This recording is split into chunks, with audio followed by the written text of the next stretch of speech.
আসসালামু আলাইকুম। Career capsule YouTube channel এবং ফেসবুক পেজের পক্ষ থেকে আপনাদের সকলকে সুস্বাগত। আহ, আজকে আমরা রেলওয়ে বিগত সালে কিছু প্রশ্ন নিয়ে বিশ্লেষণ করব।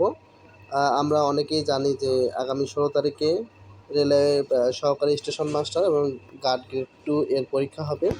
তো এই পরীক্ষার আজকে প্রশ্নগুলো বিশ্লেষণ করে আমি জানাবো যে বিগত সালের প্রশ্নগুলো বিশ্লেষণ করে কোন কোন টপিকসগুলো থেকে বেশি বেশি কোশ্চেন হয়েছে এবং সর্বশেষ আমি কিছু সাজেশন দেবো, আমার ব্যক্তিগত সাজেশন। তো ভিডিওটি কেউ না টেনে দেখার চেষ্টা করেন, আশা করি সকলের উপকারে আসবে। তো প্রথমে যদি বলা যায়, বিগত 5 থেকে 10 বছরের প্রশ্ন আমি বিশ্লেষণ করছি। বিশ্লেষণ করে দেখা গেছে যে দশম থেকে 35তম বিসিএসের যদি এবং পিএসসির নন ক্যাডার যে প্রশ্নগুলো এগুলো যদি কেউ যদি কাভার করে, তাহলে প্রায় 35 to 50% কোশ্চেন কমন পাওয়া যায় ওগুলো থেকেই। ঘুরে ফিরে দেখা যায় যে 35 to 50% কোশ্চেন বিসিএস বিপিএসসি কোশ্চেনগুলো থেকেই আসে আর কি। তো এই জন্য বিপিএসসি কোশ্চেনগুলো খুব গুরুত্বের সহিত করতে হবে, দেখতে হবে। তো প্রথমে বাংলা ব্যাকরণ ও সাহিত্য নিয়ে কথা বলি। বাংলা ব্যাকরণ এবং সাহিত্যের ক্ষেত্রে দেখা যায় ব্যাকরণ থেকেই বেশিরভাগ কোশ্চেন থাকে, 70 থেকে 80% কোশ্চেন ব্যাকরণ থেকেই থাকে। বাংলা সাহিত্য থেকে খুবই কম প্রশ্ন দেওয়া হয়। তারপর বাংলা সাহিত্য পড়তে হবে। তো বিগত সালের প্রশ্নগুলো থেকে দেখা যায় যে শব্দপদ থেকে তৎসম, তদ্ভব, দেশি বিদেশি শব্দ চেনা চেনা এবং এগুলো থেকেই আসে। ফার্সি প্রতীকের শব্দগুলো বারবার আসে। তারপর সন্ধি ও সমাজ থেকে বিগত সালে যে বিসিএস কোর্স আছে এগুলো পড়লেই মোটামুটি ওখান থেকেই আসে। এরপরে কারক বিভক্তি থেকে কোশ্চেন আসতে দেখা যায়।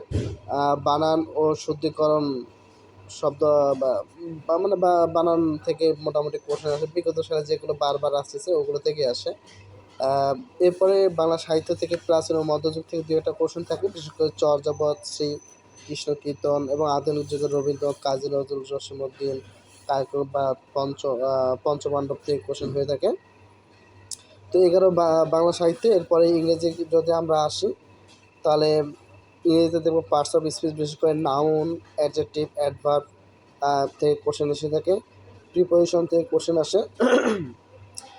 ট্রান্সলেশন থেকে কোশ্চেন আসে দেখা যায়। ট্রেন্স ট্রেন্স থেকে কোশ্চেন আসে, বা ভয়েস থেকে কোশ্চেন আসে। সিনোনিম অ্যান্টোনিম থেকে কোশ্চেন আসতে দেখা যায়। তো এইগুলো হচ্ছে ইংরেজি গ্রামার। মোটামুটি এই টপিকসগুলো যদি আমরা কভার করতে পারি, তাহলে ইংরেজিটা মোটামুটি হয়ে যাবে আর কি, বিগত সালের প্রশ্ন যদি বিশ্লেষণ করি, কারণ বারবার দেখা যায় এই টপিকসগুলো থেকে কোশ্চেন হয়। এরপরে ম্যাথের ক্ষেত্রে সবথেকে বেশি কোশ্চেন হয়ে থাকে পাটিগণিত থেকেই বেশি কোশ্চেন হয়। বীজগণিত থেকে আহ, খুব কমই কোশ্চেন হয় বীজগণিত। তারপর জ্যামিতি থেকে মোটামুটি হয়, তবে পাটিগণিত থেকে সবথেকে বেশি হয়। এই জন্য পাটিগণিত যারা পায় তাদের জন্য খুবই কী বলবো প্লাস পয়েন্ট এখানে। তো ট্রেনের অঙ্কগুলো দেখা যায়, গতিবেগের অঙ্কগুলো দেখা যায়, দূরত্বের অঙ্কগুলো আসে, লাভ ক্ষতি ও শতকরা থেকেও অঙ্ক দেখা যায়, সুদ কষা থেকে অঙ্ক দেখতে পাই আমরা, এবং বীজগণিতিক রাশিমালা থেকে কোশ্চেনগুলো দেখা যায়। জ্যামিতির মধ্যে ত্রিভুজ, বৃত্ত, আর এই ক্ষেত্রফল, সামুদ্রিকের ক্ষেত্রফল, এই টাইপের কোশ্চেনগুলো দেখা যায়।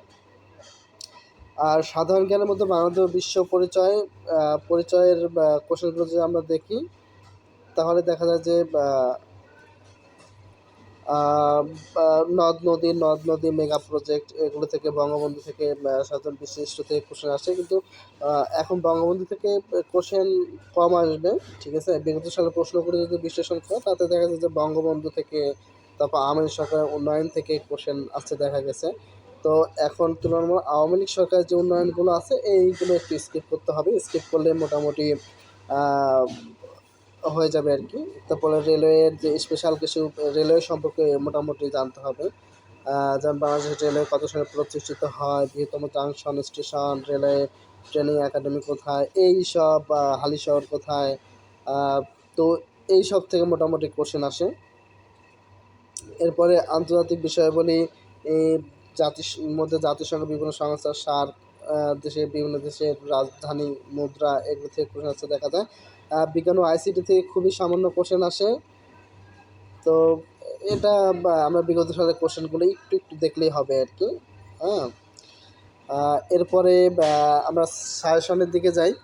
এটা আমার একান্ত ব্যক্তিগত সাজেশন। আমার মনে হয় যে এই টপিকসগুলো সহকারী স্টেশন মাস্টার এবং গার্ড গ্রেড 2 এর জন্য খুবই গুরুত্বপূর্ণ। প্রথমে বাংলার মধ্যে আমরা নত্যবিধান সত্যবিধান পড়তে পারি। এরপরে শব্দ প্রকরণ পড়তে পারি।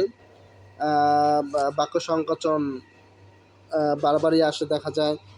সাহিত্যিক পরিচিতি মধ্যে জীবনানন্দ দাশ, বনলতা সেন, বনলতা সেন, জসীমউদ্দিনের নকশিকাঁথা মাঠ, মুনি চৌধুরী কবর, এই টাইপের এগুলো আছে দেখা যায়। মুক্তিযুদ্ধ ভিত্তিক কম আসবে এবার। ইংরেজির মধ্যে যদি বলি তারপর কমন মিস্টেক, নাম্বার, জেন্ডার এগুলো থেকে ব্যতিক্রম নিয়মগুলো থেকে আসে। সেন্টেন্স কারেকশনের মধ্যে সেন্টেন্স কারেকশনটা প্রতিবারই আসে, এবারও আসবে। ভয়েস চেঞ্জ অবশ্যই দেখতে হবে, ইডম ফ্রেজ দেখতে হবে, স্পেলিংগুলো দেখতে হবে। গণিতের ক্ষেত্রে যদি বলি গণিতের মধ্যে তখনই বললাম ট্রেনের অঙ্কগুলো দেখতে হবে, প্ল্যাটফর্মের অঙ্কগুলো, খুঁটির অঙ্কগুলো দেখতে হবে। অনুপাত সমানুপাত, বিশেষ করে পিতামাতার অনুপাত, বয়সের অনুপাত থেকে কোশ্চেন হয়ে থাকে। ত্রিকোণমিতি, উচ্চতা উচ্চতা ও দূরত্ব সংক্রান্ত যেই সূত্রাবলী আছে এই টাইপের ম্যাথগুলো আসে। এরপরে রেলওয়ে সাধারণ জ্ঞান থেকে পদ্মা সেতু আমরা ইগনোর করতে পারি। বিসিএসের যে 45 থেকে 46, 45, 46, 47, 48, 50 মধ্যে যে বিসিএসের সাধারণ জ্ঞান প্রশ্নগুলো আছে এগুলো যদি আমরা ব্যাখ্যা সহকারে কোনো বই থেকে পড়ে নিই তাহলে আমাদের জন্য এটা মোটামুটি ধরা যায় এখান থেকে কিছুটা কমন পাবো আমরা। এই আর কি। তো আর অবশ্যই রেলওয়ের ইতিহাসটা আমাদেরকে পড়তে হবে। রেলওয়ের ইতিহাস ছাড়া এখানে কী বলে, হ্যাঁ, প্রতিটা কোশ্চেনে দেখা যায় রেলওয়ে থেকে দু একটা প্রশ্ন থাকেই। তো যাই হোক, আপনাদের প্রস্তুতিকে আরও এগিয়ে নিতে আমাদের পরবর্তীতে আমরা আরও স্পেশাল সাজেশন দেবো এবং আমরা একটা পরীক্ষার আয়োজন করতে যাচ্ছি।